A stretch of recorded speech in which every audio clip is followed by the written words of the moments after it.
అమ్మంటే ఎంత గొప్పదో బ్రహ్మకైనా వర్ణించవశమమున ఎన్ని జన్మలున్న కవులు కలములు అమ్మ ప్రేమను రాసిన తరుగున పొద్దు పొద్దున లేసి నీ నామమును తలసి నిన్ను పూజించిన నీరునవు తీరున అమ్మా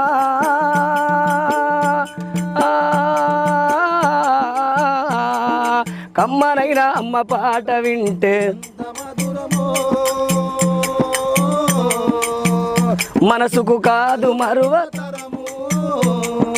పచ్చి బాలింతాయి వెచ్చాలు మింగుతూ ఒళ్ళు నొప్పులున్న ఓర్చుకొని అమ్మ కక్కి ఎరిగిన పొత్తి గుడ్డలను పిండేసి సాకిరలో అమ్మొళ్ళు సబ్బోలే అరుగును చిన్న నోట అమ్మ అమ్మని అంటే కావురంగానే మారాము చేస్తే పావురంగా అమ్మ చెంపను గిల్లి ముద్దాడి సంకన ఎత్తుకుంటది ముత్యమా మెరిసరత్నమా నా బంగారు తండ్రి